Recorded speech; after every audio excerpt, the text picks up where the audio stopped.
Hello guys, this is me Ankur Upadhyay. Welcome to our channel share market analysis. Guys बात करने वाला हूँ कुछ टॉपिक हटके. इस बार एक बार मैंने वीडियो बनाई थी how to invest your first 1 lakh rupees in stock market.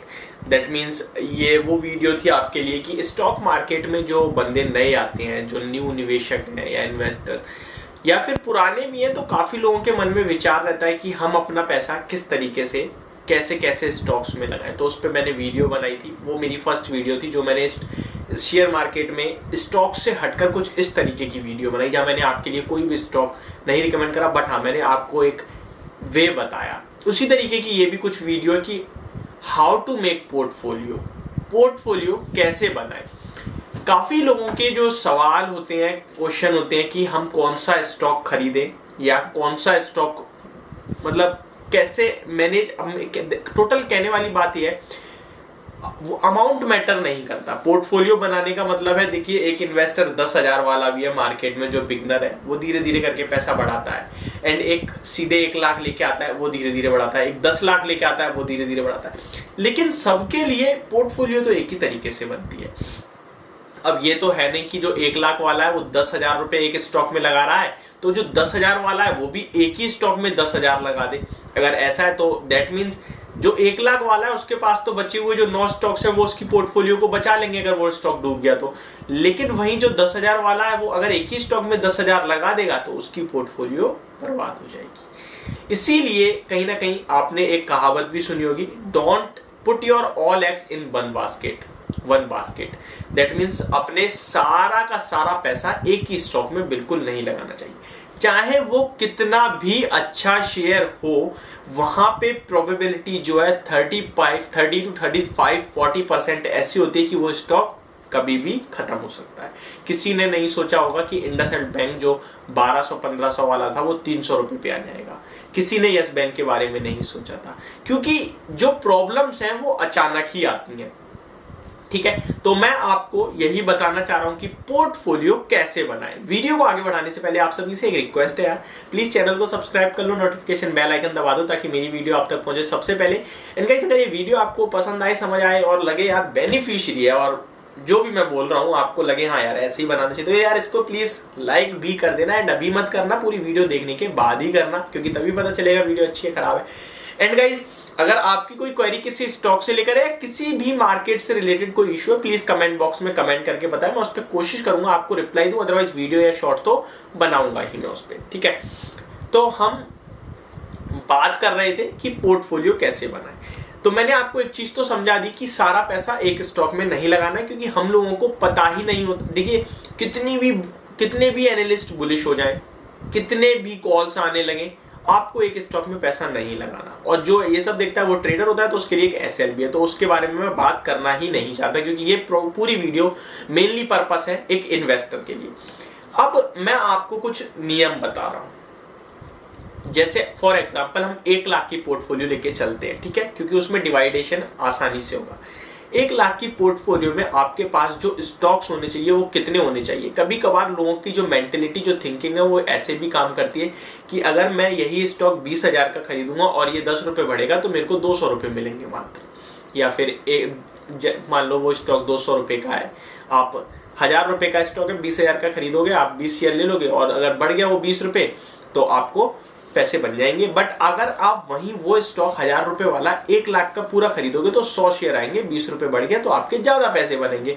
इस चक्कर में कभी कभार लोग सारा पैसा एक स्टॉक में भी लगा देते हैं, और वो भी ट्रेडर ही होते हैं. इसीलिए मैं आपसे कह रहा हूं, पोर्टफोलियो बनाने का मतलब है अगले 2 से 3 साल का सोचना. आप प्राइस को अभी देख के कल के प्राइस से डरोगे नहीं कि वो गिर रहा है या बढ़ रहा है. आप आज खरीद के 2 साल 3 साल बाद के लिए खरीदोगे. अब 2 से 3 साल बाद के लिए खरीदोगे तो आपको ऐसे स्टॉक्स उठाना जरूरी है जो आपको गिरावट में मिल रहे हैं, जो ऊपर से 25% 20% करेक्ट है, एंड वो लार्ज कैप और ब्लू चिप स्टॉक्स हैं. एक मैं बिगिनर के लिए बोल रहा हूं, अगर आप ब्लू चिप और ग्रोथ लार्ज कैप स्टॉक्स खरीदोगे आप कभी नहीं फंसोगे. लेकिन अगर आप छोटी मुजले स्टॉक्स में चले गए तो आप डर जाओगे, एंड आप बिगिनर हो तो आप कहीं ना कहीं लॉस भी ले लोगे. सीधे जाओ निफ्टी में एंड सीधे चुनो सेक्टर, हर सेक्टर से मार्केट लीडर उठा लो. मैं इसको थोड़ा डिटेल में आपको बताऊं। फॉर एग्जांपल आप गए बैंकिंग में और बैंकिंग में आपसे जो लीडर है वो है HDFC bank, ICICI bank, Kotak bank. आप सीधे जाओ HDFC बैंक को देखो, प्राइस देखो, हाई देखो and return on equity, return on capital employ, valuation देखो एंड खरीद डालो। बस सिंपल। कितना खरीदना है सबसे बड़ा क्वेश्चन। देखिए कोई भी स्टॉक मल्टीबैगर नहीं होता। आपका पैसा मल्टीबैगर तब बनता है जब आप उसे टाइम देते हो और जब वो गिरे तो उसे एवरेज करना आता है आपको, तो आपका बड़ा पैसा ऑटोमेटिकली बनता है। अगले 5 साल में हो सकता है स्टॉक 200% रिटर्न दे, लेकिन अगले ही साल वो स्टॉक आधा रह जाए, ये भी पॉसिबल है। मार्केट क्रैश हो जाए लेकिन उसके बाद वो स्टॉक वहां से डबल होगा, दैट मीन्स आपका 10 गुना हो जाएगा पैसा। ये आप समझ लीजिए। अब 1 लाख की पोर्टफोलियो बनाते हैं हम लोग। अब हमने देखा 1 लाख रुपए हमारे पास और मिनिमम हम अभी 80,000 इन्वेस्ट करने वाले हैं। 20,000 रुपए हम रखेंगे ताकि अगर गिरावट आती है तो उन्हीं स्टॉक्स को एक्यूमुलेट करें। अब हम 80,000 रुपए लगाने वाले हैं स्टॉक मार्केट में, तो हम ये तो है नहीं कि सेम सेक्टर में लगाएंगे, हम लगाएंगे डिफरेंट सेक्टर्स में। तो हम चले गए, सेक्टर चुन लिया हमने 5।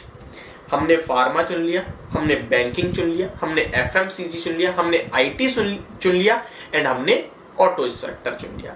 हमने ये 5 सेक्टर चुन लिए। अब कौन सा स्टॉक कब चलेगा या कौन से सेक्टर का कब वक्त आएगा ये हमें नहीं पता, हमने सारे सेक्टर चुन लिए।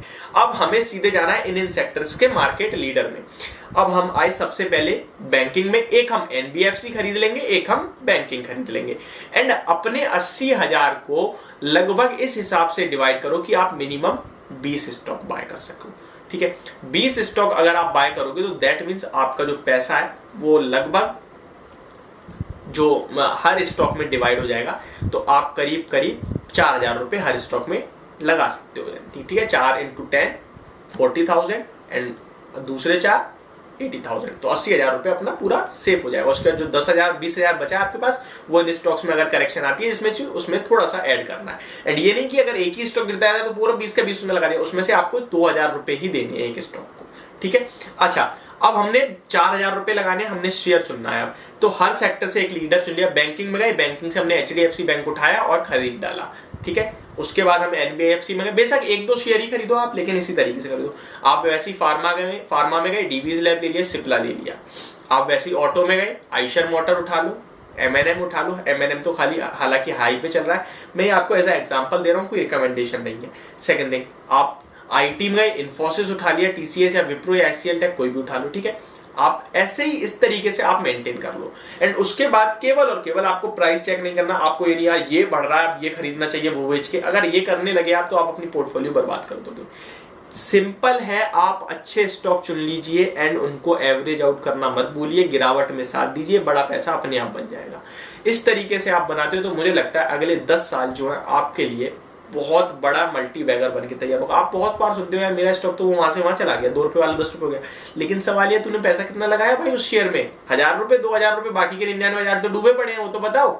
तो प्लीज ऐसा बिल्कुल मत सोचिए, मल्टीबैगर ढूंढने बिल्कुल मत जाइए। यही स्टॉक मल्टीबैगर बने और यही आगे चल के आपको ऑटोमेटिकली कंपाउंडिंग के रूप में बड़ा पैसा बना के देंगे। तो मेरी पूरी वीडियो यही थी। होप आपको सब कुछ समझ में आ गया होगा और फिर भी अगर कोई क्वेरी रह गई है तो प्लीज कमेंट बॉक्स में कमेंट करें एंड आपको कोई क्वेश्चन छूट गया हो जिसपे आपका और कोई दिमाग में क्वेश्चन हो और वो मैं नहीं दे पाया हूं तो उसके लिए मैं आपसे भी माफी चाहूंगा। Thank you so much for watching this video. Have a great day.